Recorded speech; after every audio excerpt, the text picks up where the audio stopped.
মোহনা এবার হাসল, বলল, আমরা যমজ, আমাদের মনও একরকম। ওরা যমজ, ওদের মনও একরকম। মৌনতাও হাসল, উচ্ছ্বাসিত হয়ে বলল, নিঝুম ভাইয়ের যমজ বেবি হবে, আমাদেরও হবে। নিঝুম ভাইয়ের তো হয়েছে।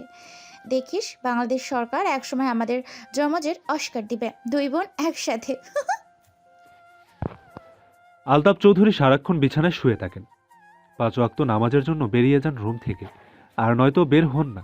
যতবার নামাজের জন্য বের হন ততবার দ্বিতীয় তলায় ওঠেন আঞ্জুমানের সাথে দেখা করার জন্য, একটু কথা বলার জন্য। তিনি যা প্রশ্ন করেন আঞ্জুমান শুকনো মুখে শুধু উত্তর দেয়। কিন্তু তিনি বুঝেন আঞ্জুমান কাঁদে তার জন্য, খুব কাঁদে। টুনিকে দিয়ে তার খোঁজ রাখে, খেয়াল রাখে, নিজে আসে না।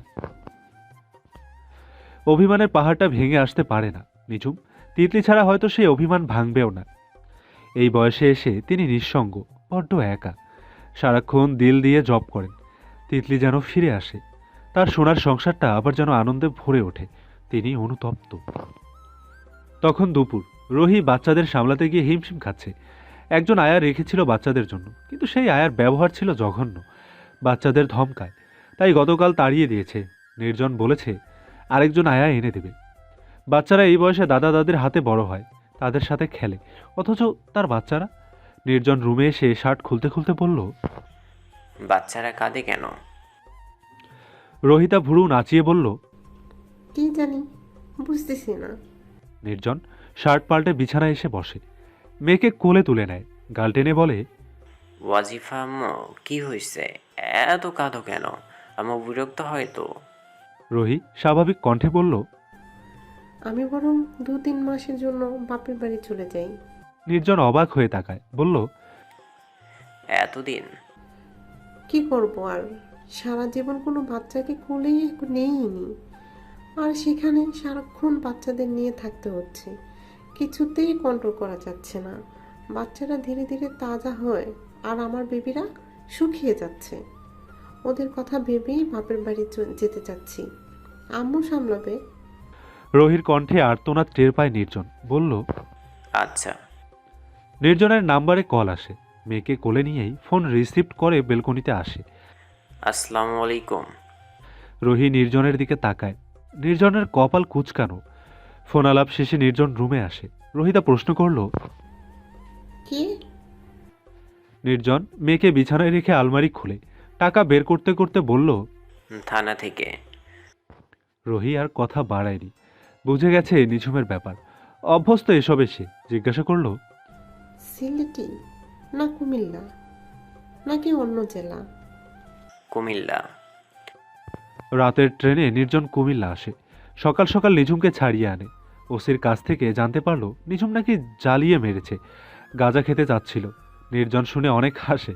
পুলিশের কাছে তার ভাই গাঁজা চেয়েছে। রাস্তায় হাঁটতে হাঁটতে নিঝুম বলল, কেমন আছিস? ভালো। নির্জন দাঁড়ায়। নিঝুম বলল, কি? বাড়ি চল। নিঝুম মুখ ঘুরিয়ে নেয়, ছোট করে বলে, না। আম্মু অসুস্থ অনেক।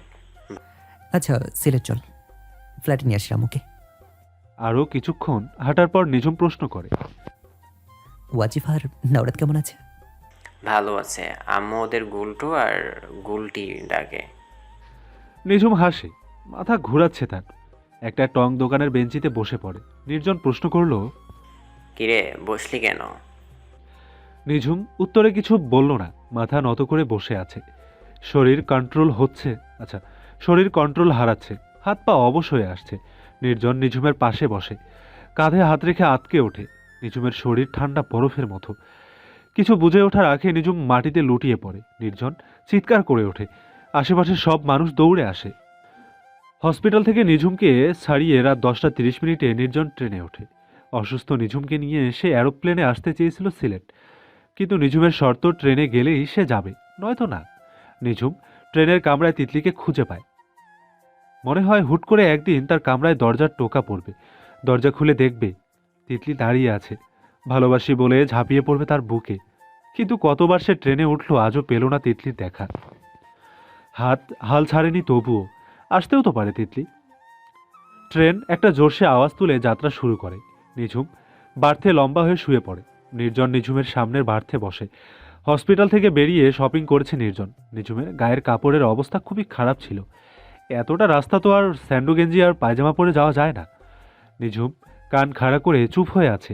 এর আগেও বহুবার দরজায় টোকা পড়েছে, কিন্তু দরজা খুলে চানাচুরওয়ালা চাওয়ালাকে দেখতে হয়েছে। নির্জন হালকা কেশে নিঝুমের দৃষ্টি আকর্ষণ করলো। নিঝুম তাকায়। নির্জন বলল, কি হয়েছিল তোর জানতে চাস না? নিঝুম কামরার ছাদে চোখ রেখে বলল। না।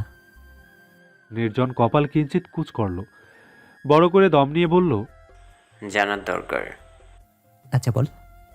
তুই সেন্সলেস হয়ে পড়েছিলি। নির্জনের কথাবার্তা ভালো লাগছে না নিঝুমের। পাশ ঘুরে বলল, জানি। তুই খুব দুর্বল হয়ে গেছিস। বুঝি। তোর ভিতরটা পড়ে যাচ্ছে, বুঝিস না সেটা? নিঝুম ম্লান হাসল, বলল, তিতলি যেদিন হারিয়ে গেল সেদিনই আমার বুকের ভেতরটা পুড়ে ছাই হয়ে গেছে। আজ নিয়ে তুই 4বার সেন্সলেস হয়েছিস। ডক্টর বলেছে আর কয়েকটা মাস এভাবে নেশা করে গেলে মৃত্যুর দ্বারে তোর জায়গা হবে। বুঝতে পারছিস কি ভয়ানক পরিণতির দিকে এগোচ্ছিস? এভাবে কি কি পাচ্ছিস তুই নির্জন? নিঝুম নির্জনের দিকে পাশ ফিরে শুয়ে বলল, এত হাইবার হচ্ছিস কেন? ভাই বিশ্বাস কর, তোকে আমার মারতে ইচ্ছা হচ্ছে, খুব মারতে ইচ্ছা হচ্ছে। নিঝুম হাসল। নিঝুমের হাসি দেখে নির্জনের রাগ বেড়ে যায়। নিঝুম বলল, আগে তোকে মেরে মেরে বোঝাতাম, এখন না হয় তুই মার। কিন্তু তোর ভাষার ভাণ্ডারে আমাকে বোঝানোর মতো কিচ্ছু নেই। কপট রাগ নিয়ে নির্জন বলল, মজনু হবি মজনু? মাইডা তোরে মজনু তুই কেউ বলেনি নিঝুম। আমার তিতলি চাই, বাজনা হতে চাই না। নির্জন চোখ বুঝে নিজের মেজাজ নিয়ন্ত্রণে আনে। মেরে ধমকিয়ে নিঝুমকে বোঝানো বড় দায়। কয়েক সেকেন্ড চুপ থাকে, তারপর বলল, ধর আরো কয়েকটা মাস গেল, তোর মরণব্যাধি কোনো রোগ হলো, বাঁচা অসম্ভব, তখন যদি তিতলি আসে কি বলবি ওরে? তুই আর বাঁচবি না, বলবি? যেন টনক নড়ল। নিঝুম উঠে বসে, জানালার বাইরে তাকায়, তারপর বলল, আমি মরতে চাই না, আমি তিতলিকে নিয়ে বাঁচতে চাই। নির্জন নিঝুমের পাশ ঘেঁষে বসল, কাঁধে হাত রেখে বলল। নেশাটা ছেড়ে দে ভাই। নিঝুম নির্জনের চোখে চোখ রাখে, আবার চোখ সরিয়ে নেয়, বলল, নিত্যদিনের অভ্যেস, একদিনে কি ছাড়া সম্ভব? কমিয়ে দে, ধীরে ধীরে কমাতে থাক, তবে দ্রুত চেষ্টা করবি, দেখবি 2-3 মাস গেলেই আর খাচ্ছিস না। নিঝুম হেসে বলল, তার আগে যদি তিতলি চলে আসে আগে ছেড়ে দেব, একেবারে ছেড়ে দেব। নিঝুমের ঠোঁটের হাসি নির্জনের ঠোঁটেও হাসি ফুটিয়ে তুলল। নির্জন বার্থে এসে শুয়ে পড়ে। নিঝুমও শুয়ে পড়ে। আচ্ছা নিঝুম, তিতলির মামা খালা নেই? দুইজন মামা আছে। ওদের বাসায় খোঁজ খবর নিয়েছিস? তিতলি আছে নাকি? পুরান ঢাকা তিতলির নানার বাড়ি গেছিলাম একবার, এক মামারে পেয়েছি, তার বাড়িতে তিতলি নেই। তিতলির আরেক মামার ঠিকানা চেয়েছিলাম কিন্তু পাইনি। দেয়নি? ওনার কাছে নেই ঠিকানা। ভাইয়ের কাছে ভাইয়ের ঠিকানা নাই? অদ্ভুত তো। ওনার নাকি ভাইয়ের সঙ্গে দ্বন্দ্ব ভেজাল ছিল, কেউ কারো খোঁজ রাখে না। তিতলির ওই মামা নিজের বাড়ির এক অংশ বেচে কই গেছে তা কেউ জানে না। নির্জন হতাশ ভঙ্গিতে বলল। ও, তারপর পরই উৎসাহ নিয়ে বলল, 2 ভাইয়ের 1 বোন ছিল, তাহলে এমন তো হতেই পারে যে তিতলি মামা তিতলির মায়ের সাথে ঠিকই যোগাযোগ রাখতো, বা তিতলির আব্বু, অথবা তিতলির সাথেও। নিঝুম বিরক্তি নিয়ে বলল, তিতলির মা দুনিয়াতে আছে, যে জিজ্ঞাসা করবো গিয়ে ঠিকানা আছে নাকি? আর তিতলির আব্বুকে তো খুঁজছি, ওনাদেরকে পেলে আর মামা ঠিকানা দিয়ে কি হবে? নির্জন উদাস হয়ে বলল। আসলেই তো। কামরায় দরজায় টোকা পড়তেই ধর্মড়িয়ে উঠল নিঝুম। দ্রুত দরজা খুলে দেখে বাদামওয়ালা। নিঝুম হুঙ্কার দিয়ে ওঠে। কি চাই? বাদামওয়ালা খানিকটা ভয় পেল, বলল, কিনলে তো নিজেই বাদামওয়ালা খুঁজে বের করতাম, এভাবে রাত বেরোতে ডিস্টার্ব না করলে হয় না? লোকটি মাথা নিচু করে চলে যেতে নিলে নিঝুম ডাকল। দাঁড়ান। লোকটি ঘুরে দাঁড়ায়। নিঝুম কপাল দেখিয়ে বলল, কি হয়েছে কপালে? মারছে। কে? গতকালই আপনার মতোই এক লোকের ডিস্টার্ব করছিলাম, তাই মাইরা দিছে। তো করো কেন? বউডা ফুয়াতি আমার, আবার ডায়াবেটিসও আছে, টাকা লাগে অনেক। বাদাম বেচতে না পারলে চলবো না। বাচ্চাটার লগে বউডাও। নিঝুমের মায়া হলো, নির্জনকে ডেকে 500 টাকা নেয়, লোকটিকে দিয়ে বলল, কয়টা বাদাম দিয়ে যাও, আর এটা নাও। লোকটির দু চোখ ভরে ওঠে কৃতজ্ঞতায়। বিচ্ছেদের 3 বছর 1 মাস শেষ। তিতলির বিয়ের প্রস্তাব নিয়ে তিতলির মামি তার বোন এবং বোনের ছেলে আসে শাহেদের কাছে। শাহেদ গম্ভীর মুখে বসে আছেন, রোমেনা পাশেই দাঁড়িয়ে আছে। কিছু না বলে হুট করে এরা চলে এসেছে। যথেষ্ট বিরক্ত হয়েছেন শাহেদ। তিনি ফোনে বারবার তিতলির মামিকে বলেছেন মেয়ের বিয়ে দেব না। তবুও কিভাবে কি আসলো এদের? তিতলি মামি সবার দৃষ্টি আকর্ষণ করে বলল, মেয়ে কই? মেয়েকে দেখছি না যে। রোমেনা ভার মুখে বলল, ভার্সিটিতে। কোন ক্লাসে পড়ে মেয়ে? শাহেদ মেঝের দিকে তাকিয়ে গম্ভীর মুখে বলল। না জেনেই চলে এসেছেন। শাহেদের কথার ধরন যেন অপমানের ছিটা দিল শরীরে। রবিনের মা অপমানের সাথে বিব্রত বোধ করল। তিতলির মামি হেসে বোনকে বলল, তোরে না বলছি বিবিএ ফাইনাল ইয়ারে আছে আমাদের তিতলি। রবিন প্রশ্ন করল, বাংলাদেশ ফার্স্ট ইয়ারে ছিল আমাদের তিতলি। যখন এক্সামের 2 মাস বাকি তখন ইন্ডিয়া চলে আসে। তোর খালু বাংলাদেশ থেকে ট্রান্সফার করে আমাদের পানিহাটি ভার্সিটিতে ভর্তি করে দেয়। ঠিক 2-3 মাস পরই এক্সাম দিয়ে সেকেন্ড ইয়ারে উঠে। তাইলে হিসাব করে দেখ, এখন তো ফাইনাল ইয়ারে থাকার কথা। কয়দিন আগে না থার্ড ইয়ারে এক্সাম দিল। ধীরে সুস্থে বুঝলো রবিনকে তিতলির মামি। রোমেনার রাগ হয় খুব, কয়টা কথা শোনাতে গিয়েও শোনায়নি। উনি চান না তিতলির আম্মুর আত্মীয়দের সাথে খারাপ ব্যবহার করতে। রবিনের মা হেসে বলল, ভাই সাহেব, আমার ছেলেকে দেখে নিন। আপনার মেয়ের জন্য এমন খাঁটি ছেলে আর একটাও পাবেন না।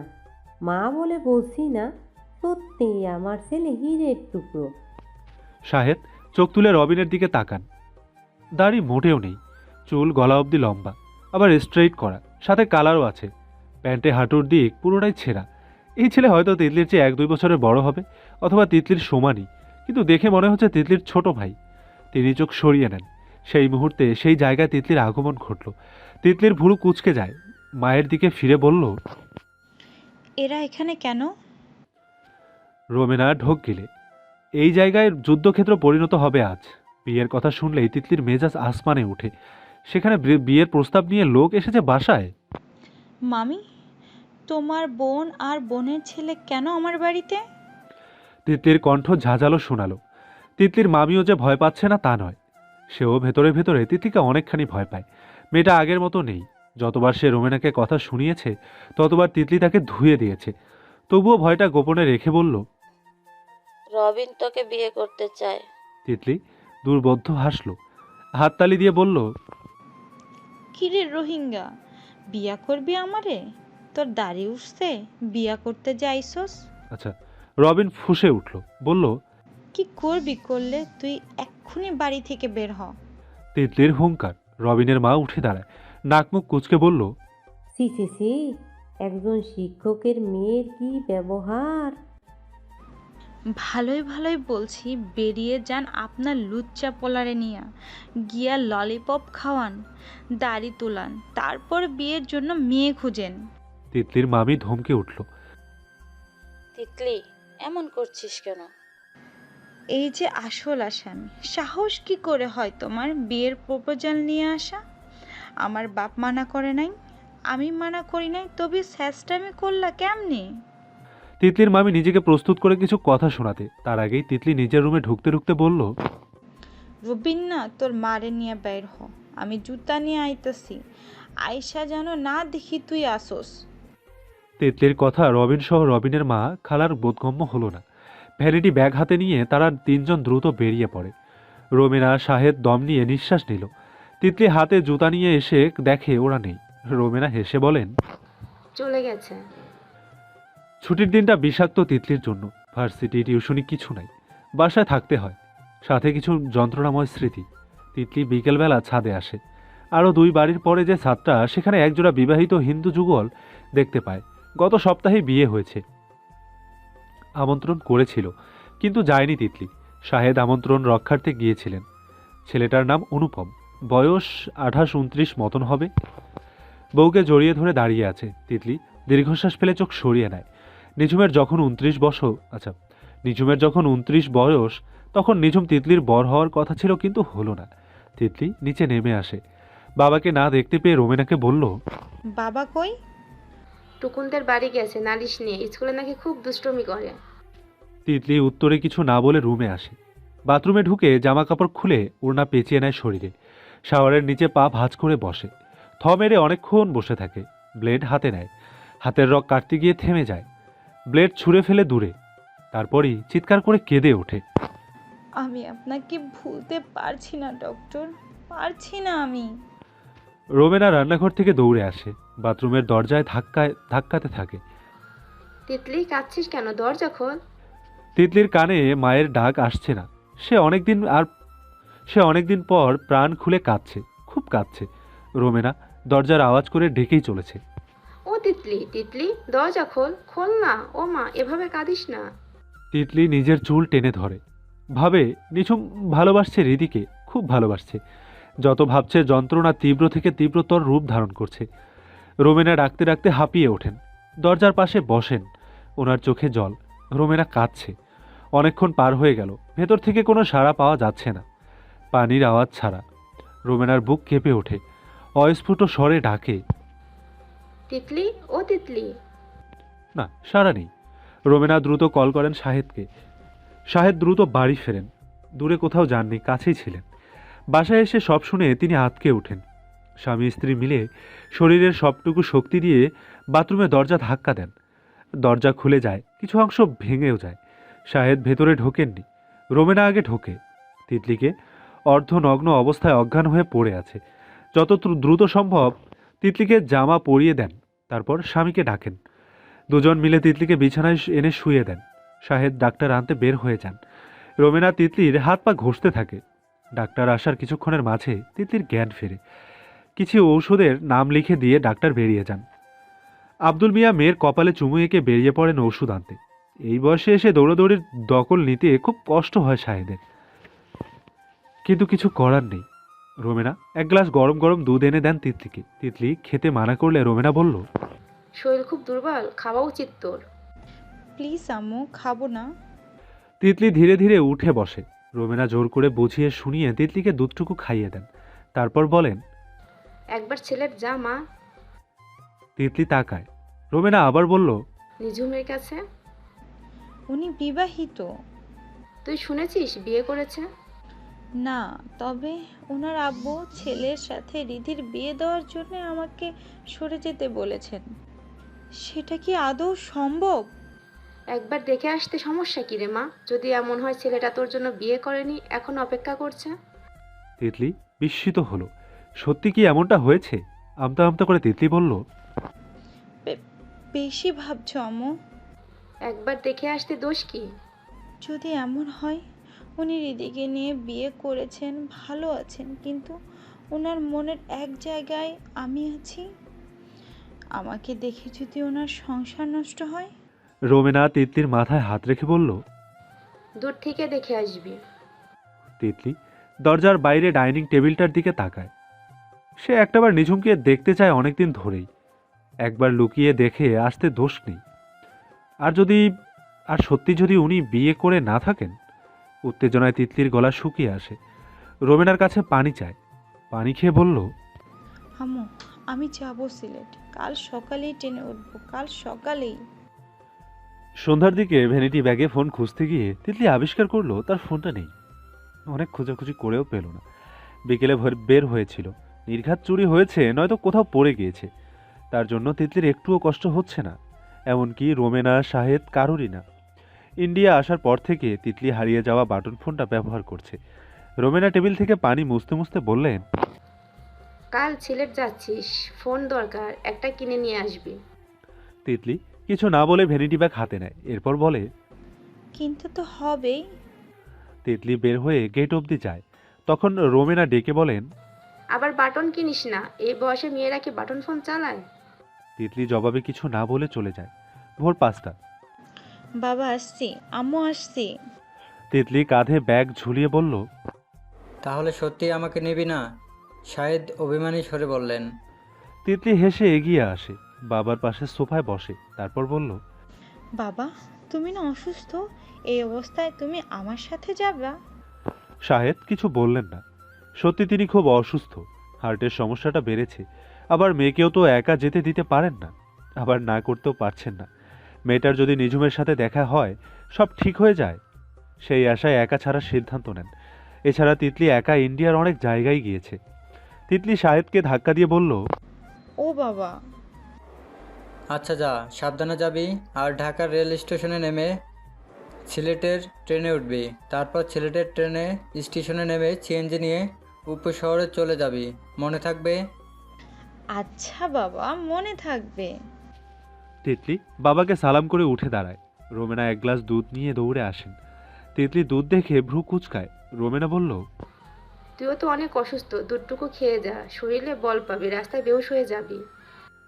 তিতলি নাকচ করতে গিয়েও করেনি। রোমেনা হাত থেকে গ্লাস নিয়ে চট করে দুধটুকু খেয়ে ফেলল। এবার আসি। রোমেনা হেসে তিতলির মাথায় হাত বুলিয়ে বলল। সুখবর নিয়ে আসিস।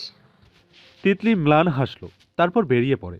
তিতলি প্রথমে ভেবেছিল কামড়ে নেবে, কিন্তু সেটা একা একা রিস্ক হয়ে যায়, তাই সিট নেয়। নানা জাতির মানুষের সাথে মিলেমিশে একসাথে যাবে। প্ল্যাটফর্মে থাকা দোকান থেকে এক বোতল পানি, চিপস, বিস্কিট নিয়ে সিটে এসে বসে। যথাসময়ে ট্রেন ছাড়ে। তড়িঘড়ি করে একজন ভদ্রমহিলা তিতলির পাশের সিটে বসে। মহিলার পরনে শার্ট, জিন্স, আবার ঘাড় অবধি লম্বা চুল, কালার করা। তিতলি একটু সরে বসে, জানালার বাইরে তাকায়। তার ভেতর কাঁপছে উত্তেজনায়। 3 বছর পরে সে অতীতে ফিরে যাচ্ছে, যেখানে তার ফেরার কথা ছিল না। ভদ্রমহিলার ভাষা শুনে তিতলি চমকায়, ঘুরে তাকায়। মহিলা কারো সাথে ফোনে কথা বলছে আর চিল্লাচ্ছে। তিতলি আবার চোখ ঘুরিয়ে নেয়, কিন্তু মহিলার গালিগালাজ কমছেই না। গালি দিয়ে যাচ্ছে একটার পর একটা। দেখতে যতটা ভদ্র, তার চেয়েও নিকৃষ্ট বিবেক। আত্মসম্মান নেই নাকি? পাবলিকের সামনে এভাবে কেউ কথা বলে? পোশাকেই কি নিজেকে স্মার্ট প্রমাণ করা যায়, আধুনিক প্রমাণ করা যায়? ভদ্রমহিলা বলল ফোনের ওপাশের মানুষটাকে। কথাবার্তায় তিতলি ততক্ষণে পরিষ্কার বুঝে গেছে ভদ্রমহিলা এতক্ষণ নিজের স্বামীর সাথে কথা বলছিল এবং বলছে। তাদের মাঝে হয়তো কোনো ভেজাল হয়েছে, যার জন্য মহিলা সব ছুঁড়ে ছুঁড়ে ফেলে চলে যাচ্ছে। তিতলি চোখ ঘুরিয়ে আশপাশ দেখে নেয়। উপস্থিত সব মানুষেরা হা করে তাকিয়েছে ভদ্রমহিলার উপর এবং কান খাড়া করে শুনছে, যাকে বলে বিনোদন নেওয়া। তিতলির মেজাজ চটে যায়। এমনি পাশের মহিলা চেঁচাচ্ছে, তার উপর মানুষগুলো এমনভাবে হা করে ভদ্রমহিলার উপর তাকিয়ে আছে, ফাঁকে ফাঁকে তাকেও দেখছে। অবশেষে ভদ্রমহিলা ফোন রাখে। তিতলি একটু ঘেঁষে বসে, কপট রাগ নিয়ে চাপা গলায় বলল, এতটা সিক্রেট না করলেও পারতেন। সবাই তাকিয়েছিল, হাসছিল, মনে হচ্ছিল আপনি জোকার। আত্মসম্মান রাখতে শিখুন। ভদ্রমহিলা চারপাশটা দেখে নেন। সত্যি সবার মনোযোগ তার উপর। এরপর গলা খ্যাক করে আওয়াজ করে সিটে হেলান দিয়ে চোখ বন্ধ করেন। তিতলি আর কথা বাড়ায়নি, সেও সিটে হেলান দিয়ে চোখ বোঝে। চোখে ভেসে ওঠে অতীত। অনেকক্ষণ কেটে যায় স্মৃতিচারণে। সময় যাচ্ছে না। নতুন কেনা ফোনটা নেড়েচেড়ে সেকেন্ড কয়েক দেখে। এরপর এমবি কিনে ফেসবুক মেসেঞ্জার ইনস্টল করে, আইডি লগ ইন করে। প্রথম সার্চ দেয় আহনাব মুত্তাকিব নিঝুম। সবার উপরে নিঝুমের আইডি আসে। তিতলি আইডিতে ঢোকে, দেখে 3 বছর আগের প্রোফাইল পিক এখনও আছে, অ্যাক্টিভ 2 দিন আগে। রিলেশনশিপে স্ট্যাটাসে কিচ্ছু নেই। তিতলি অবাক হয়। মেসেঞ্জারে ঢুকে সবার উপরে নিঝুমের টেক্সট 99+ টেক্সট শো করছে। শেষ মেসেজটা 2 দিন আগের। তিতলির পা থরথর করে কাঁপতে থাকে। নিঝুমের মেসেজ কেন? কিসের এত মেসেজ? ইনবক্সের শেষ মেসেজটা তিতলি পড়ে। লাজুকলতা আসবে না? আমি অপেক্ষা করছি তো। তিতলির ফোন বন্ধ করে দেয়। এ যে স্বপ্নেও ভাবেনি সে। ফুপিয়ে কেঁদে ওঠে। পাশের ভদ্রমহিলা চোখ খুলে তাকায়। তিতলি ছটফট করতে থাকে। আবার ফোন অন করে মেসেঞ্জারে ঢোকে। 20 মিনিট স্ক্রল করার পর 3 বছর আগের প্রথম মেসেজ আসে। প্রথম মেসেজ, টুকটুকি, তুমি ছাড়া আর কাউকে বিয়ে করা সম্ভব নয়। আমি হৃদিকে বিয়ে করব। কি করে ভাবলে তুমি? আর আব্বুর ডিভোর্স হবে ওই মহিলার সাথে, আর আমরা কিছু জানতে পারবো না। মিথ্যে কখনো চাপা থাকে না তিতলি, কখনো না। তুমি ফিরে আসো না, আমি অপেক্ষা করছি তো। তিতলির ফুপানোর বেগ বেড়ে যায়। যত সে পড়ছে মেসেজ তত গুণে বৃদ্ধি পাচ্ছে কান্না। ভদ্রমহিলা তাকিয়ে আছেন অনেকক্ষণ, কিন্তু কিছু বুঝছেন না। উপস্থিত মানুষগুলির খেয়ালেও আসে ব্যাপারটা। অনেক বলাবলি করছে। সামনের সিটের দুইটি মহিলাই পাগল। ভদ্রমহিলা তিতলিকে বলল, কাঁদছো কেন? এখন তোমাকে সবাই দেখছে। কিন্তু সেই কথা তিতলির কানে ঢোকেনি। সে আফসোস করছে, বড্ড কঠিন আফসোস। একবার আইডিটা লগ ইন করলে কি হতো, একটাবার মানুষটার খোঁজ নিলে কি হতো। এতগুলো দিন প্রতিনিয়ত যন্ত্রণায় ছটফট করতে হতো না। কেন সে খোঁজ নিল না? কেন? কিভাবে সে ভাবল হৃদিকে নিঝুম একদিন বিয়ে করবে? একটু ভরসাও ছিল না। তিতলি এক হাতে ফোন, অন্য হাত দিয়ে মুখ চেপে কাঁদছে। পাশের মহিলা এত কথা বললেও তিতলির মনোযোগ আনতে পারেনি। এক ধ্যানে মেয়েটা কিছু দেখছে আর কাঁদছে। পাশ থেকে একজন মহিলা উঠে বলল, জিনে আসর করছে নাকি? তিতলির পাশের ভদ্রমহিলা অপর মহিলার দিকে কটমট করে তাকিয়ে বলল। Shut up. আগ্রহবশত ভদ্রমহিলা তিতলির ফোনের স্ক্রিনে তাকায়। নিকনেম আমার ব্যক্তিগত ডাক্তার, মনে হচ্ছে বয়ফ্রেন্ড বা হাজব্যান্ড কেস। উৎসুক চোখ নিয়ে মেসেজের দিকে তাকান। একটা মেসেজ পড়েন। মেসেজটা, আজ 2টা বছর শেষ হয়ে গেল, অপেক্ষার অবসান কি ঘটবে না?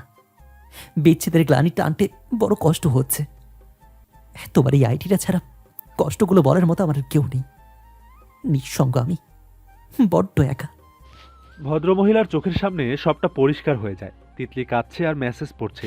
3-4 দিন পর পর নিঝুম অনলাইনে আসে তিতলিকে মেসেজ করতে। প্রত্যেকটা মেসেজে নিঝুমের যন্ত্রণাময় আর্তনাদ। তিতলির বুকটা ব্যথায় ভরে উঠছে।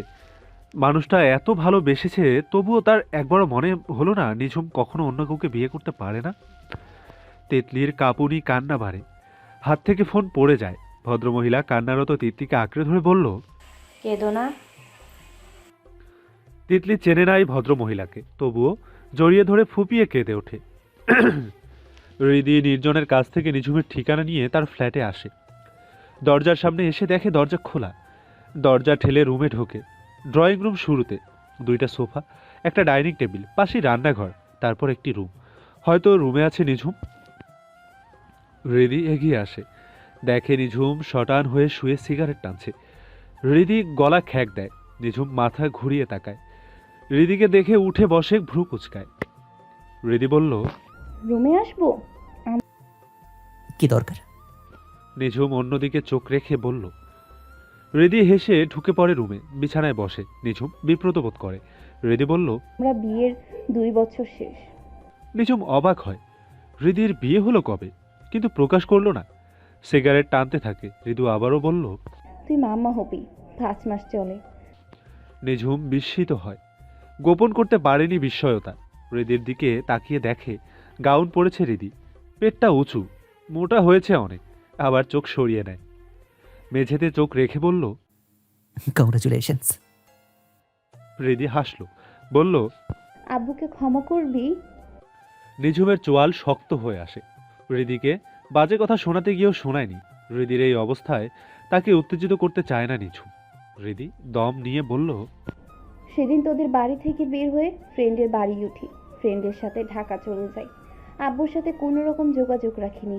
1 বছর পর রাফিনকে ঢাকা পাই, প্রপোজ করে বিয়ের জন্য একসেপ্ট করে নেই।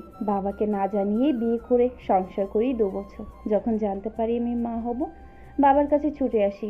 হাজার হোক বাবাই তো বাবাই, এমন একটা খবর তাকে জানানো উচিত মনে হলো।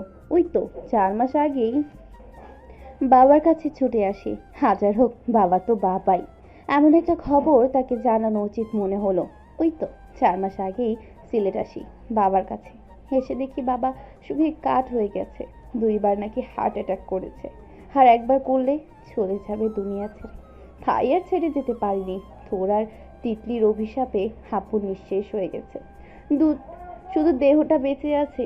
তোরা যদি ক্ষমা করিস, হয়তো একটু সুস্থ হবে, আল্লাহ খুশি হবে। একদমে কথাগুলো বলল হৃদি। তারপর হাঁপাতে থাকে। নিঝুম পানি এনে দেয়। হৃদি পানি খেয়ে বলল, করবি ক্ষমা? নিঝুম হাসল। হৃদি বুঝে গেছে উত্তর। নিঝুম জানে প্রিয় মানুষ কাছে না থাকার বেদনা কেমন। সেখানে আরমান চৌধুরী যে মেয়ের জন্য স্বার্থপর হয়েছিল, সে মেয়ে ছাড়াই 3টা বছর কাটিয়েছে। তাই সে ক্ষমা করে দেয় মন থেকে। নিঝুম ফ্লোরে বসে বলল, শাফির ভাই রাফিনের হাজব্যান্ড, ও যে আর্মি, তোকে কয়েক বছর আগে প্রপোজ করেছিল। হৃদি হেসে মাথা নাড়ায়, বলে, তোকে সত্যি ভালোবেসেছিলাম, এখনো মনের এক কোণে আছিস, কিন্তু বাকি 3 জায়গা জুড়ে এখন আমার স্বামী। আমি খুব সুখে রে, খুব। নিঝুম হেসে বলে, তোর বেবির নাম কিন্তু আমি রাখবো। তুই রাখবি। রাত বাড়ছে, আর 1 ঘন্টা লাগবে ঢাকা রেল স্টেশনে পৌঁছাতে। ভোরেই নিঝুমের সামনে থাকবে সে। ভাবতেই তিতলি শিহরিত হচ্ছে, খুশিতে উঠতে ইচ্ছে হচ্ছে, ঠিক প্রজাপতির মতো। ভাবে, দেখা হওয়ার সাথে সাথে কাজী অফিসে গিয়ে বিয়ে করে নেবে। একটা কথা ভাবলেই উত্তেজনা বাড়ছে তিতলির। নিঝুম যখন তাকে দেখবে কি করবে? তার মতো অজ্ঞান হবে? কি মজা হবে। পাশের ভদ্রমহিলার নাম সোহানা শিকদার। তিনি বিয়ে করেছেন 10 বছর, 6 বছরের একটা মেয়ে আছে।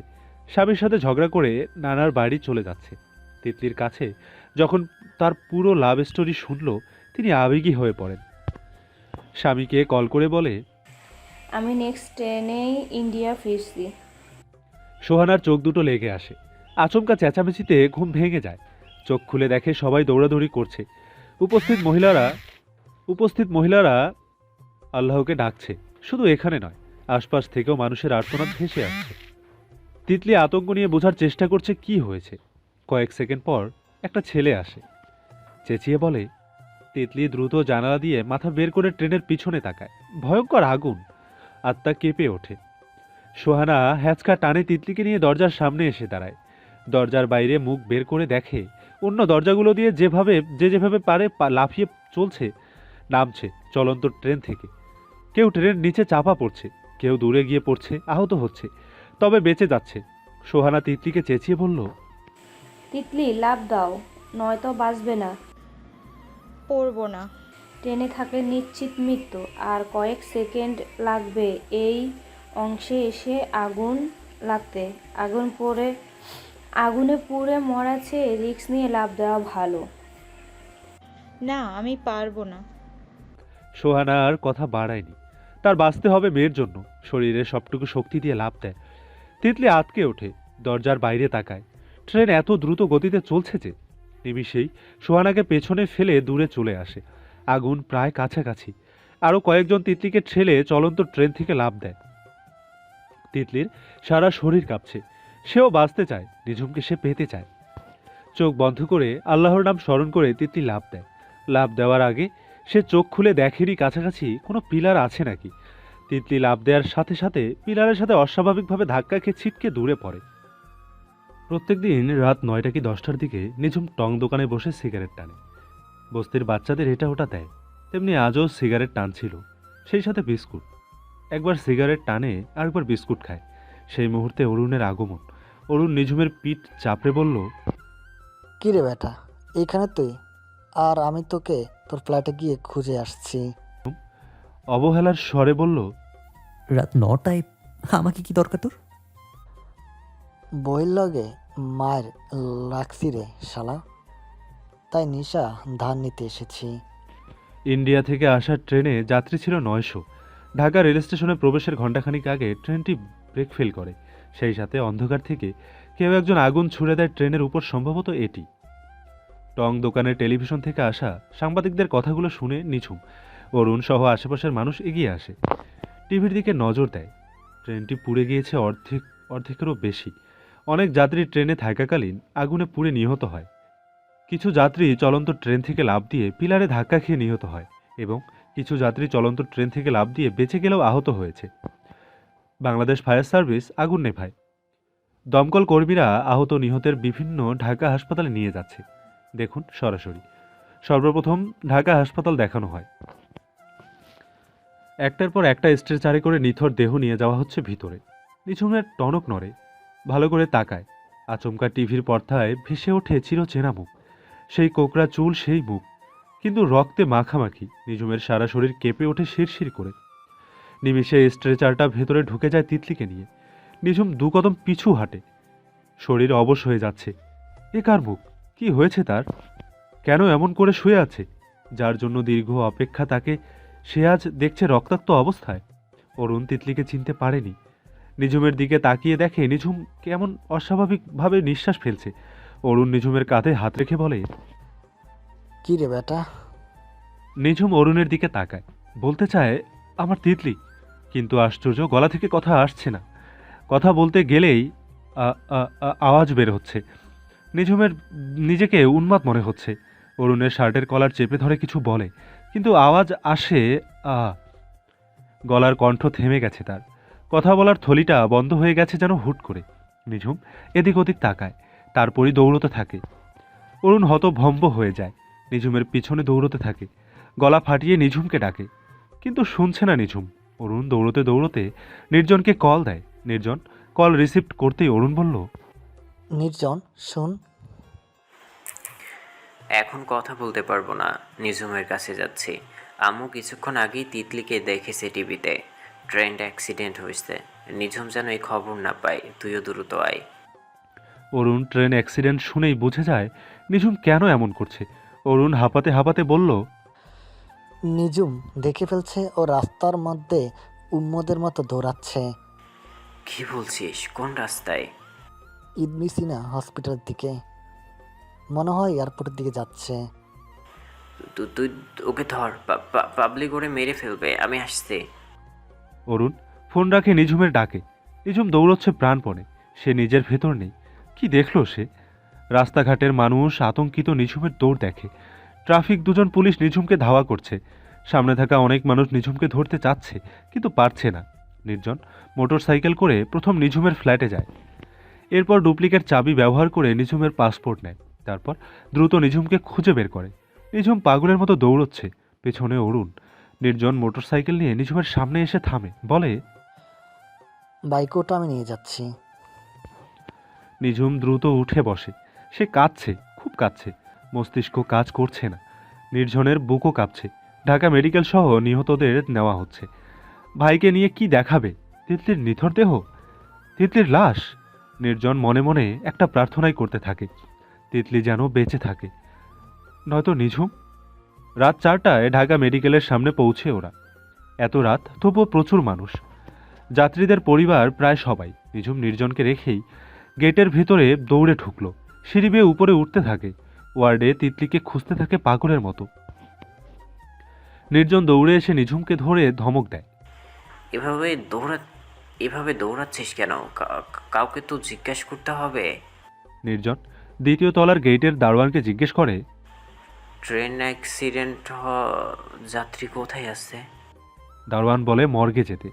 মর্গের কথা শুনে নিঝুমের হৃৎপিণ্ড চলাচল আচমকা বজ্রপাতের মতো চলতে থাকে দ্রুত গতিতে। নিঝুম নির্জনকে টেনে নিয়ে হাঁটতে থাকে। নার্সদের জিজ্ঞাসা করে মর্গে আসে। এসে দেখে আরও কয়েকজন আছে। নিঝুমের শরীর কাটা দিয়ে ওঠে। সে ভেতরে যেতে চায়নি। নির্জন একাই আসে। এক এক করে সব লাশগুলো দেখে, কিন্তু আশ্চর্য, তিতলি নেই। নির্জন দ্রুত বেরিয়ে আসে। নিঝুম প্রাণহীন চোখে তাকায়। নির্জন উত্তরে কিছু বলেনি। একজন নার্সকে পেয়ে জিজ্ঞাসা করে, আমরা যাকে খুঁজছি সে মর্গে নেই, কোথায় পাবো? আপনারা শিওর তাকে এই হসপিটালেই আনা হয়েছে? জি, নিউজে দেখেছি। স্ট্রেচারে করে তাকে হাসপাতালে নিয়ে আসা হয়েছে। তাহলে আপনারা ওই দিকটায় যান। 3 জনকে নিহতভাবে আনা হয়েছিল, কিন্তু তারা বেঁচে আছে। আইসিইউতে নেওয়া হয়েছিল, এখন কেবিনে রাখা হয়েছে। আপনারা দেখুন। পুরোটা না শুনেই নিঝুম নার্সের দেখানো পথে দৌড়ায়। নির্জন নার্সকে সরি বলে নিঝুমের পিছনে দৌড়ায়। নিঝুমের দৌড়কে দমকে ধাক্কা খাচ্ছে অনেকে। একজন ডাক্তারকে তড়িঘড়ি করে যেতে দেখে নিঝুম আটকায়, কিন্তু আশ্চর্য, আওয়াজটাও আসছে না। নির্জন দ্রুত আসে, ডাক্তারকে বলে, তিতলির নাম, কাকড়া চুল, লম্বা, মেয়েটা কোন কেবিনে আছে? ট্রেন অ্যাক্সিডেন্ট হয়েছে। 3টে কেবিনই পরপর। নিঝুম তাকায়। দৌড়ে ডাক্তারের দেখানো কেবিনের সামনে এসে দাঁড়ায়। দরজা লাগানো, টোকা দেয়। একজন নার্স এসে হালকা খুলে দেয় দরজা। দরজার একটু ফাঁক দিয়ে নিঝুম দেখতে পায় তিতলি অচেতন হয়ে শুয়ে আছে। একজন নার্স মাথার পাশে দাঁড়ানো, মাথায় ব্যান্ডেজ। বুকের পর থেকে দেখা যাচ্ছে না। নিঝুম চোখ সরিয়ে নেয়। নির্জন এসে উকি দেয়, ঠোঁটে হাসি ফুটিয়ে নিঝুমের দিকে তাকায়, জড়িয়ে ধরে বলে, বেঁচে আছে, আমি যাচ্ছি। তিতলির জন্য বেস্ট চিকিৎসার ব্যবস্থা করব। কিচ্ছু হবে না আমাদের তিতলির। নিঝুমের শরীর নিস্তেজ হয়ে আসে। দপ করে মেঝেতে বসে সেজদা দেয়, আল্লাহকে লাখ লাখ শুক্রিয়া জানায়। প্লেনে যতক্ষণ ছিল সে অনুভূতিহীন হয়ে গেছিল। ভেবেছিল আজ তিতলির মৃতদেহ যদি দেখতে হয়, মেডিকেলের ছাদ থেকেই লাফ দিয়ে মরবে সে, একসাথে যাবে কবরে। আশেপাশের মানুষ অবাক হয়ে যায় নিঝুমকে সেজদারত অবস্থায় দেখে। নিঝুমের চোখ থেকে অঝরে জল পড়ছে। কিছুক্ষণ পর নির্জন এসে নিঝুমকে বলল, মাথার পায়ে আঘাত পেয়েছে, শরীরের বিভিন্ন অংশ ছিঁড়ে গেছে। এখন তিতলি আরামে আছে, জ্ঞান ফিরতে সময় লাগবে, কিন্তু ভয়ের কিছু নেই। নিঝুম ভাবছে কতটা কষ্ট হয়েছে তিতলির। এইটুকুনো মেয়ে। ও নিঝুমের কথায় উত্তরে কিছু বলল না, স্তব্ধ হয়ে বসে থাকে। একদিন পার হয়ে গেল, তিতলির কল আসছে না। শাহেদ চিন্তায় খাওয়া দাওয়া ছেড়ে দিয়েছেন। তিতলির ফোনে কল দিয়েছেন অনেকবার, কিন্তু বন্ধ। চিন্তা আরও 10 গুণ বৃদ্ধি পেয়েছে। কি করবেন, কিভাবে খোঁজ নেবেন বুঝে উঠতে পারছেন না। আলতাফের নাম্বারও তো নাই, হারিয়ে ফেলেছেন। রোমেনা শত চেষ্টা করেও খাওয়াতে পারছে না। খাবার নিয়ে এসে বিছানায় বসেন রোমেনা, ধমকের স্বরে বলল, খাবার না বাড়ি থেকে বাইরে হইয়া যামু। শাহেদ রোমেনার দিকে একবার তাকান, তারপর চোখের জল মুছে বলল, চলো বাংলাদেশে। যদি খাও তাহলে যাব। শাহেদ শোয়া থেকে উঠে বসেন। রোমেনা নিজ হাতে খাইয়ে দেন। এরপর দিন ভোরের ট্রেনে ওঠেন তারা। সাথে তিতলির মামা আছেন। অনেকদিন তিনি নিজ গ্রাম দেখেন না। 48 ঘন্টা পর তিতলির জ্ঞান আসে পুরোপুরি। মৌনতা মোহনা সবার আগে দেখে। ওরা দুজন তিতলির আদর করে চলে যায়। তিতলি শুধু ম্লান হাসে, কথা বলার সামর্থ্য পাচ্ছে না। এরপর আলতাপ আসেন। তিনি কিছু বলেনি। তিতলির পাশে বসে নীরবে চোখের জল ফেলে বেরিয়ে যান। এক এক করে নিঝুমের পরিবারের সবাই আসে, কিন্তু তিতলি যাকে খুঁজছে সে কই? 3টা বছর ধরে যারে দেখার জন্য চোখ দুটো উদ্গ্রীব হয়েছিল, কোথায় সে? অভিমান করেছে ছেড়ে যাওয়ার জন্য? নিঝুম বাইরে দাঁড়িয়ে আছে। সে কেন জানি ভেতরে যেতে ভয় পাচ্ছে। নির্জন ঠেলে পাঠায়। নিঝুম মাথা নিচু করে ঢোকে। তিতলি কারো পায়ের শব্দ শুনে ঘুরে তাকায়, দেখে নিঝুম আসছে। তার সারা শরীর উত্তেজনায় কেঁপে ওঠে। কান দিয়ে গরম ধোঁয়া বের হচ্ছে মনে হয়। গাল হাত গরম হয়ে আসে। সেই মানুষটা যে আপনের চেয়েও আপন। বিচ্ছেদের অবসান যখন ঘটে, সেই মুহূর্ত সহ্য করার মতো নয়। তিতলির চোখ দুটি যেন ঝলসে যাবে এক্ষুনি। চোখ বুঝে দীর্ঘ নিঃশ্বাস নেয়, আবার চোখ খোলে। নিঝুম তার বেডে, তার পাশে এসে বসে, কিন্তু তাকাচ্ছে না। কেন?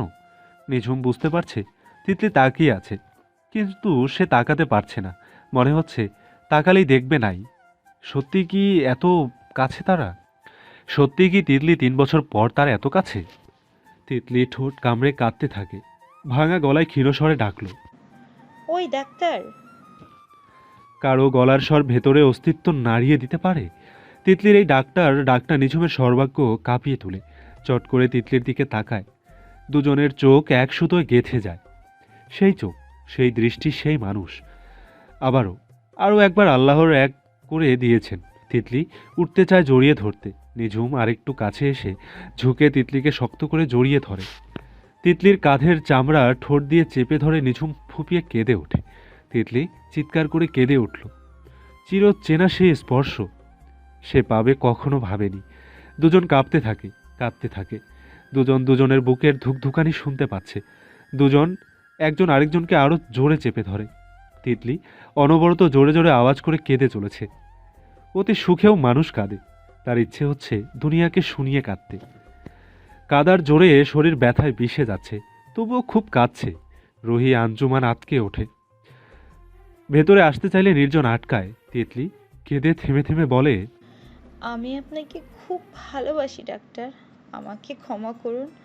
আপনাকে ছাড়া থাকতে আমার খুব কষ্ট হচ্ছিল। নিঝুম তিতলির পিঠে হাত বুলিয়ে বলল, আমিও ভালোবাসি পাগলিটাকে, খুব ভালোবাসি। তিতলির শরীর আর কুলোয় না, ছেড়ে দেয় নিঝুমকে। নিঝুম বুঝতে পেরে তিতলিকে শুইয়ে দেয়। তারপর চোখের জল মুছে ঝুঁকে বলে, আর হারাতে দেব না, কখনো না। তিতলি অশ্রু চোখে হাসে। নিঝুম হেসে বলল, আগের মতোই মিষ্টি হাসিটা। একজন নার্স এসে বলে, পেশেন্টের কাছে আর থাকা যাবে না, ক্ষতি হতে পারে, আপনি আসুন। নার্সের কথা শুনে তিতলি নিঝুমের টি শার্ট খামচে ধরে। নিঝুম হেসে নার্সের দিকে তাকায়, বলে, আমি এখন চলে গেলে আপনাদের রোগীর সবচেয়ে বড় ক্ষতি হয়ে যাবে সিস্টার। নার্স টাসকি খেয়ে যায়। যাকে উন্মাদ ভেবেছে গত দুদিন, সেই মানুষটা কি সুন্দর করে কথা বলছে। গত দুদিন দরজার সামনে ফ্লোরে বসেছিল লোকটা, মনেই হয়নি এই মানুষটা স্বাভাবিক, বা এত সুন্দর করে কথা বলতে পারে। শাহেদ আলতাফ চৌধুরীর বাড়ি এসে টুনির কাছে শুনেন তিতলির অ্যাক্সিডেন্টের কথা। তিনি অসুস্থ হয়ে পড়েন। তারপর যখন শুনলেন এখন ঠিক আছে তিতলি, ধীরে ধীরে সুস্থ হয়ে যাবে, আর নিঝুম পাশে আছে, নিঝুমের বিয়েও হয়নি, তখন তিনি শান্ত হন। বাসে উঠে চলে আসেন ঢাকা। মেয়ের কেবিনে এসে দেখেন তিতলি ঘুমাচ্ছে, পাশে নিঝুম বসে আছে। শাহেদকে দেখে নিঝুম উঠে দাঁড়ায়, সালাম করে। শাহেদ নিঝুমকে জড়িয়ে ধরে কেঁদে উঠলেন।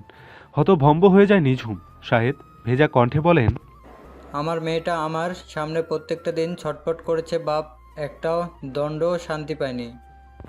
নিঝুম মৃদু হেসে বলল, আর কাঁদবে না, এবার শুধু হাসবে।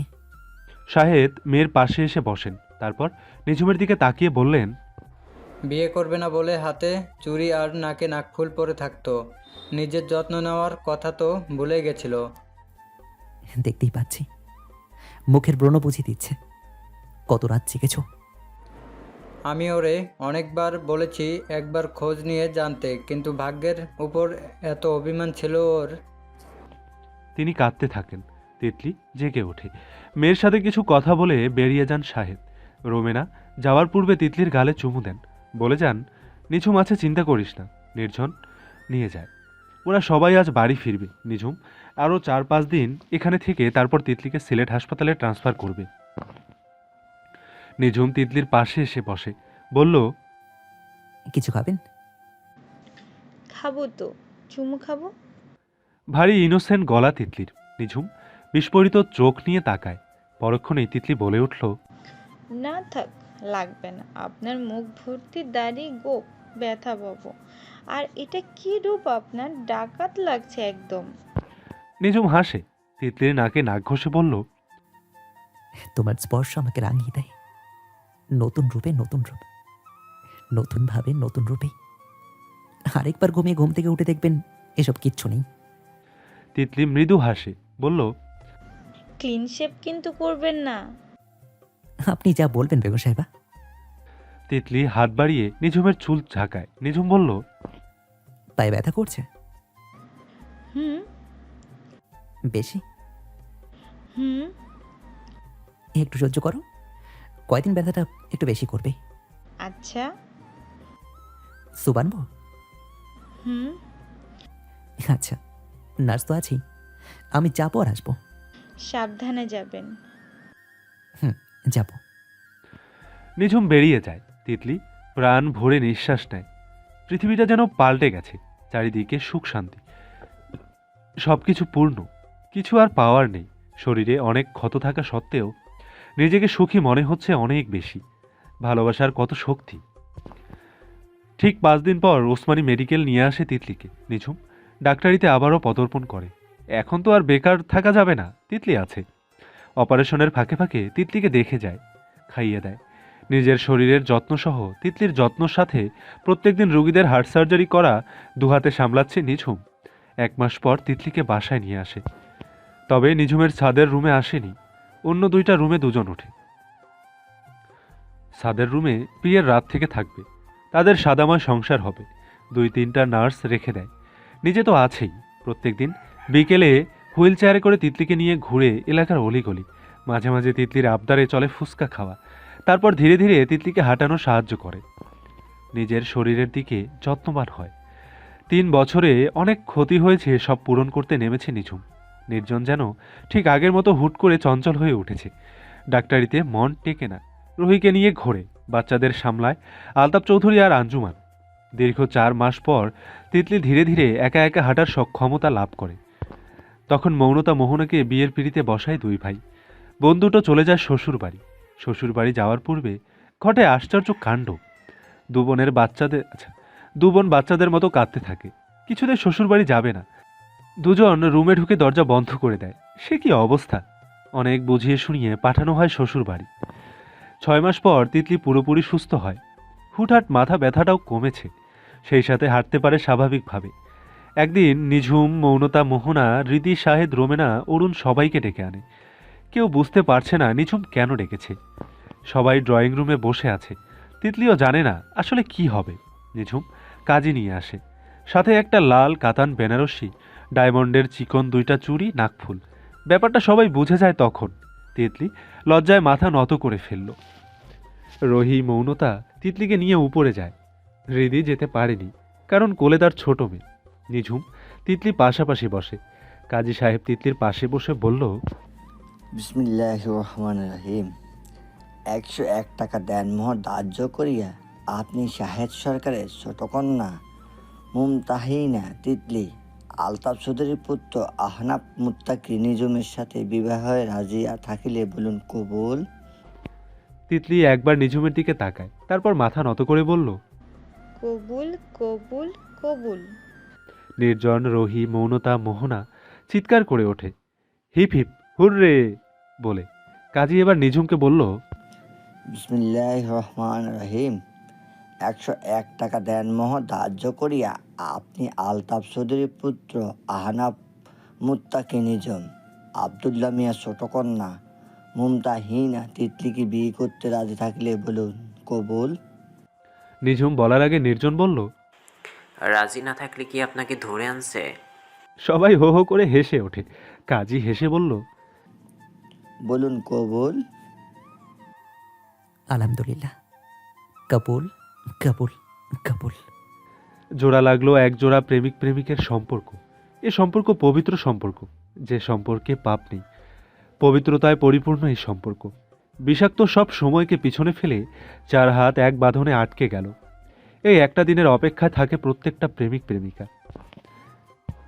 এই দিন তাদের জীবনের শ্রেষ্ঠতম দিন, শ্রেষ্ঠতম সময়। আয়না দেখার সময় হৃদি নিঝুমকে প্রশ্ন করে। নিঝুম ভালো করে দেখে, আয়নার ভেতরে তিতলি হাসছে। নিঝুম উচ্চস্বরে বলে, সহস্র শত বছরের আরাধনায় পাওয়া জান্নাতের হুরকে দেখছি। উপস্থিত সবাই ও হো বলে চেঁচিয়ে উঠল। তিতলি লজ্জায় রক্ত লাল বর্ণ ধারণ করেছে। এবার তিতলিকে প্রশ্ন করা হয়, সে কি দেখছে? তিতলি লজ্জায় মিনমিনে গলায় বলল, আমার ভয়ঙ্কর স্বামীকে। এরপরে লজ্জায় ফিক করে হেসে ওঠে। আমার স্বামী কথাটি নিজমকে আলোড়িত করে তুলল। তিতলিকে একা পেয়ে নিজুম কাছে টেনে আনে। এরপর দুটো হাত কোমরে পেঁচিয়ে বলল, খুশি তো? 101 টাকা দেনমোহর দিয়েছি আপনার কথায়। খুশি। বেহুদা সেদিন তর্ক করলেন কেন? নিঝুম হাসলো, বলল, অবশেষে আমাদের সদাময় সংসারে পা পড়বে আজ রাতে। রাতের কথা শুনে তিতলি লজ্জায় মাথা নত করে। নিঝুম চিবুকে এক হাত রেখে মুখ তুলে বলল, এখনো এত লজ্জা? তিতলি নিঝুমের বুকে মুখ লুকায়। এরপর ক্ষীণস্বরে বলে, আমি যে আপনার লাজুকলতা। নিজুম হেসে প্রশস্ত সেই হাসি, বলে, আমার রুমে যখন তোমাকে নেবে বালিশ নিচে দেখো। তিতলি মুখ তুলে তাকায়, বলে, কি? আচ্ছা। সেটা পরেই যেন। রাত 1টা।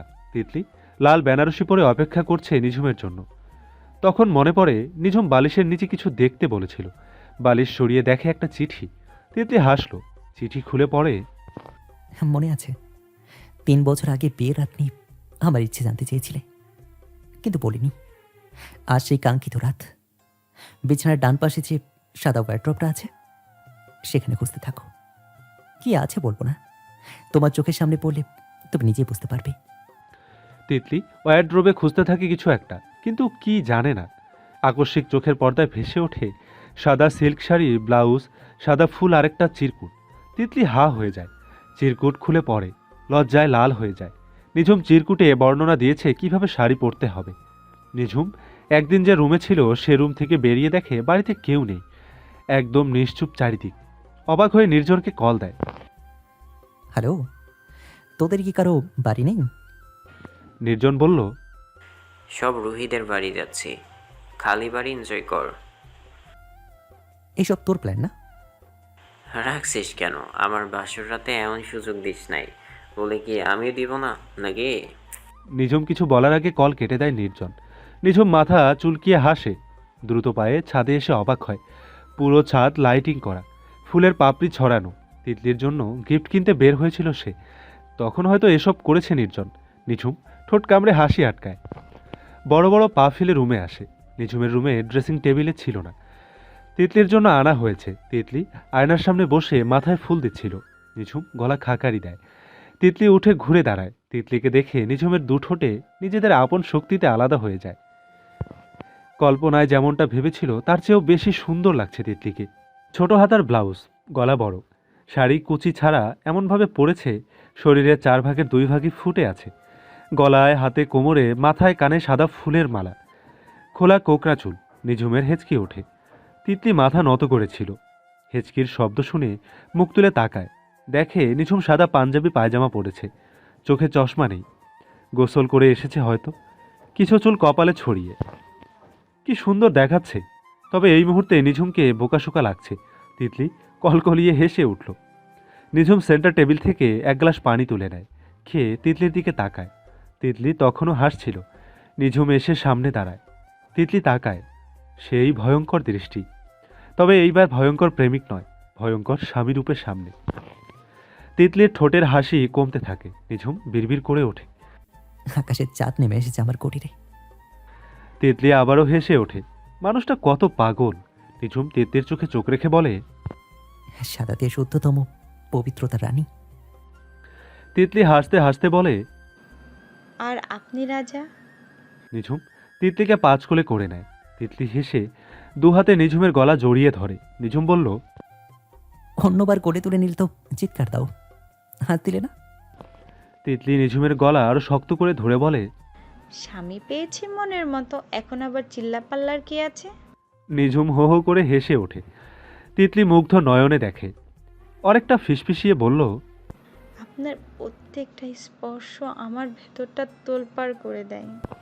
নিঝুম হাসি থামিয়ে তিতলির নাকে নাক ঘষে বলে, আজকে হবে। তিতলি হেসে নিঝুমের বুকে মুখ লুকিয়ে বলে, মরেই যাব।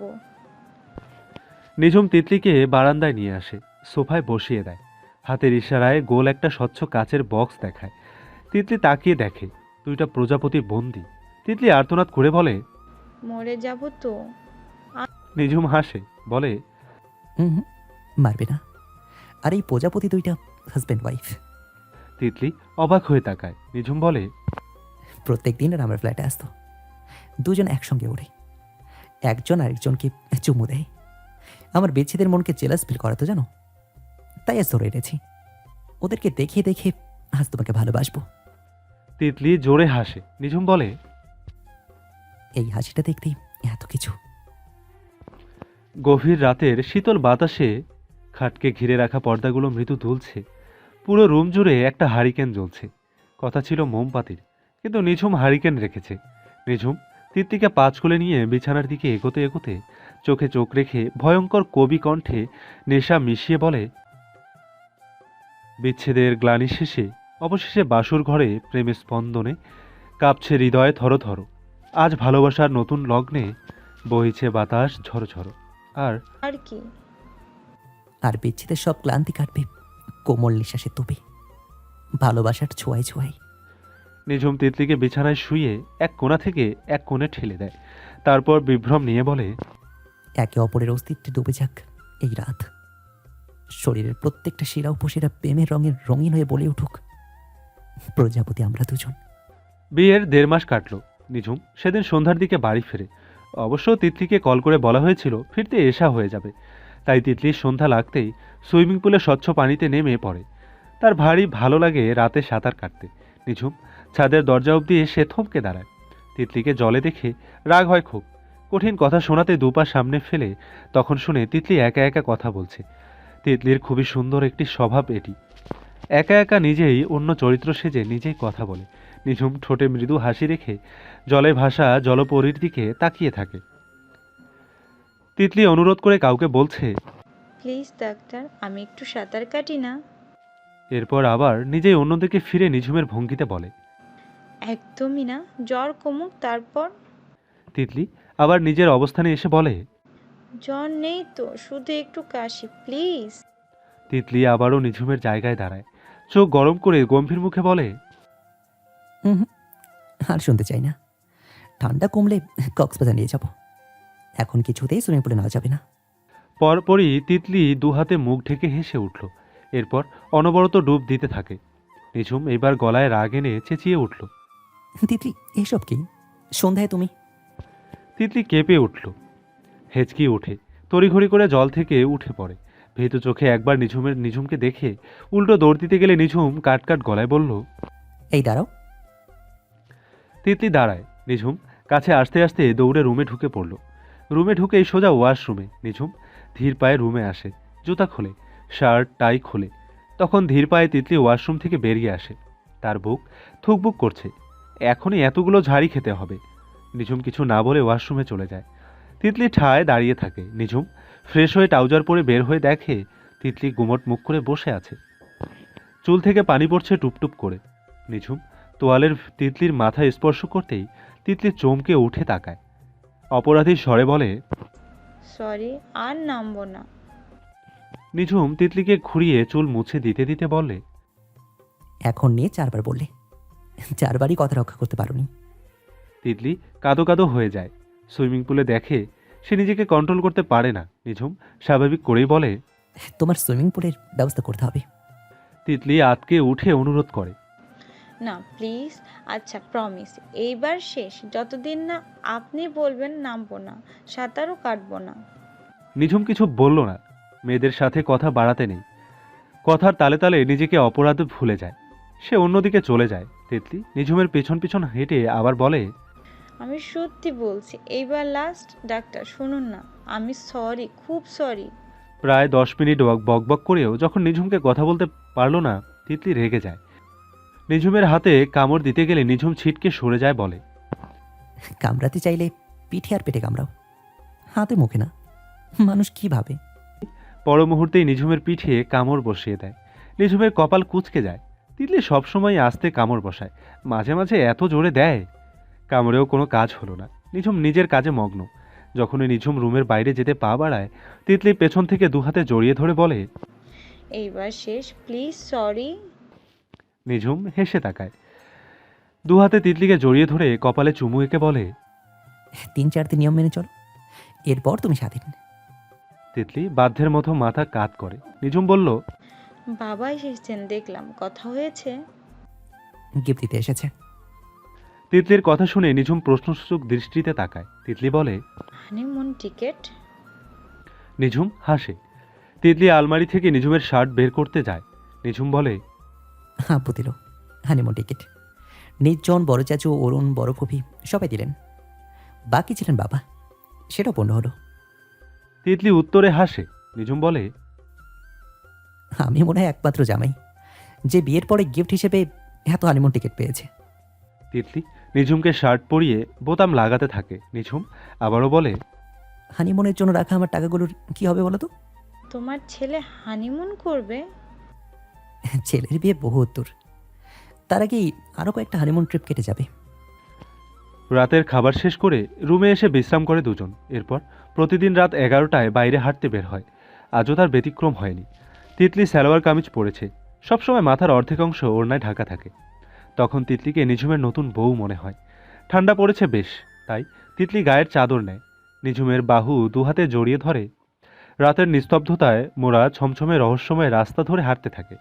নিস্তব্ধতা ভেঙে নিঝুম বলে, এই মুহূর্তটা আমার কত প্রিয় তুমি জানো লাজকুলতা? জানি।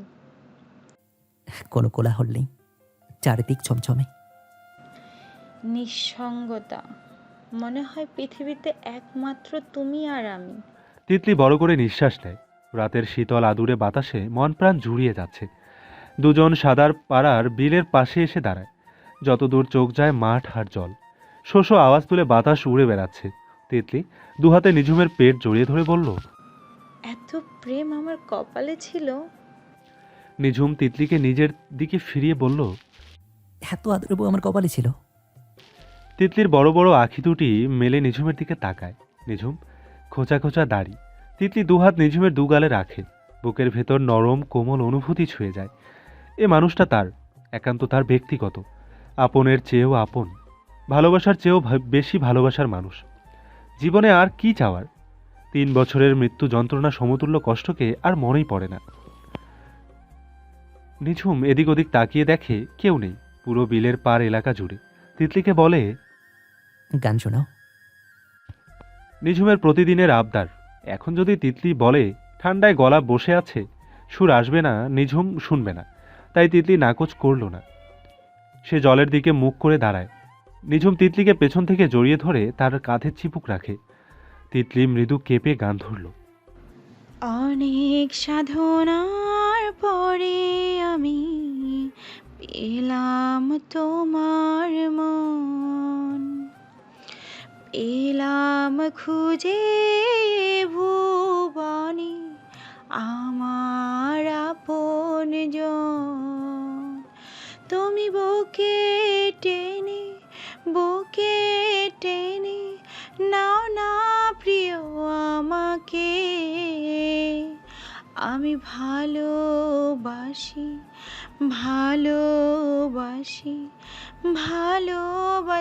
তোমাকে। বিধাতায় আমাকে তোমার জন্য গড়েছে আপন হাতে। জীবনে মরণে আধারে আলোতে থাকবো তোমার পাশে। বিধাতায় আমাকে তোমার জন্য গড়েছে আপন হাতে। জীবনে মরণে আধারে আলোতে থাকবো তোমার পাশে। তুমি বুকে টেনে নাও না প্রিয় আমাকে। আমি ভালোবাসি